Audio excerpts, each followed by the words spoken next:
زندگی کیا ہے؟ زندگی ایک کتاب ہے جس کے پہلے صفحے پر پیدائش اور آخر میں موت لکھا ہوا ہے۔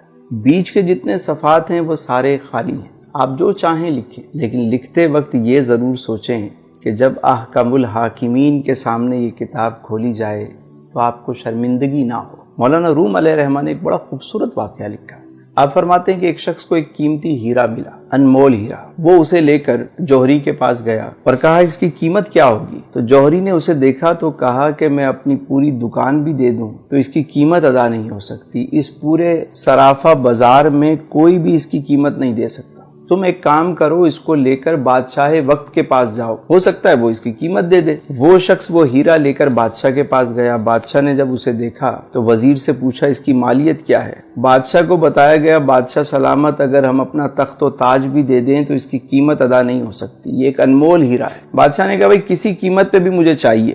وزیر نے کہا یہ کام مجھ پہ چھوڑ دیں، اور اس شخص سے کہا کہ ایک کام کرو کہ تم یہ ہیرا ہمیں دے دو، صبح تم آ جانا سورج نکلنے سے پہلے، سورج نکلنے سے لے کر غروب آفتاب تک محل کے سارے دروازے تمہارے لیے کھول دیے جائیں گے، تم جس دروازے سے چاہو داخل ہو جاؤ، جو کچھ اس محل سے لے جانا چاہو لے جاؤ، تمہیں کوئی روکنے ٹوکنے والا نہیں ہوگا۔ وہ شخص گیا گھر، ساری رات اسے نیند نہیں آئی۔ صبح سورج نکلنے سے پہلے وہ محل میں داخل ہو گیا، دیکھا سارے دروازے کھلے ہوئے، وہ آرام سے داخل ہو گیا، کسی نے اسے روکا نہیں۔ پہلے ہال میں جب وہ گیا تو اس نے کیا دیکھا کہ بہت سارے شاہی لباس وہاں پر ٹنگے ہوئے ہیں، طرح طرح کے لباس ہیں۔ اس نے سوچا کہ ابھی تو صبح کا وقت ہے، میں نے تو ایسے کپڑے کبھی نہیں دیکھے، چلو پہلے اسے ذرا زیب تن کرتے ہیں۔ اس نے ایک لباس پہنا، اسے شیشے میں دیکھا، دوسرا پہنا، اسے اتارا، تیسرا پہنا، اسے اتارا۔ کافی وقت کے بعد اسے ایک لباس پسند آ گیا۔ جب وہ پہن کر اپنے آپ کو دیکھتا ہے، کہتا ہے میں تو شہزادہ لگ رہا ہوں، میں تو بادشاہ لگ رہا ہوں۔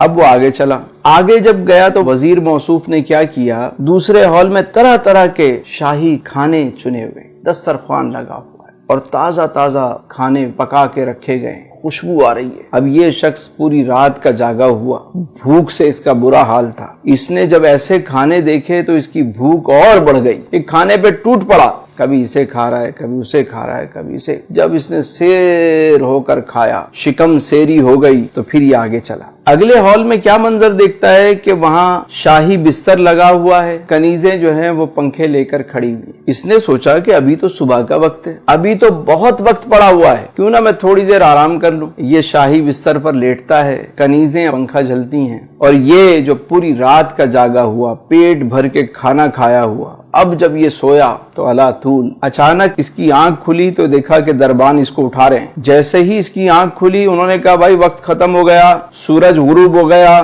چلو اب یہاں سے بھاگو۔ یہ شخص فوراً اٹھ کر سامان اٹھانے لگ گیا، کبھی یہ اٹھا رہا ہے، کبھی وہ اٹھا رہا ہے۔ انہوں نے کہا خبردار، تم یہاں سے اب تنکا بھی نہیں لے کر جا سکتے۔ اس نے کہا میں نے تو کچھ بھی نہیں لیا ابھی تک۔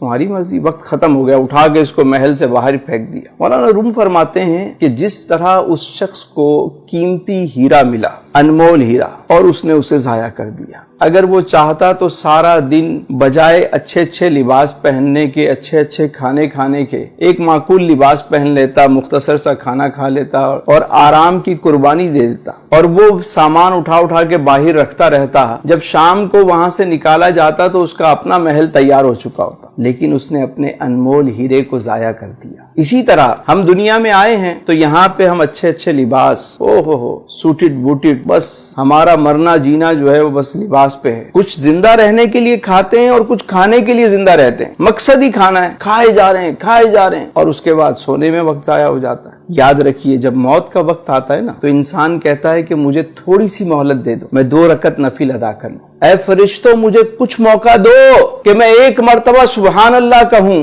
1 مرتبہ الحمدللہ کہہ لوں، ارے 1 مرتبہ اللہ اکبر کہہ لوں، تھوڑا سا تو موقع دو، میں کچھ صدقہ و خیرات کر دوں۔ فرشتے کہتے ہیں تجھے جو وقت ملنا تھا سو مل گیا، ٹائم از اوور، اب چلو۔ تو عقل مند وہ ہے کہ جسے جتنا دنیا میں رہنا ہے اتنا دنیا کی تیاری کرے، اور جتنا عرصہ قبر و آخرت میں رہنا ہے اتنی اس کی تیاری۔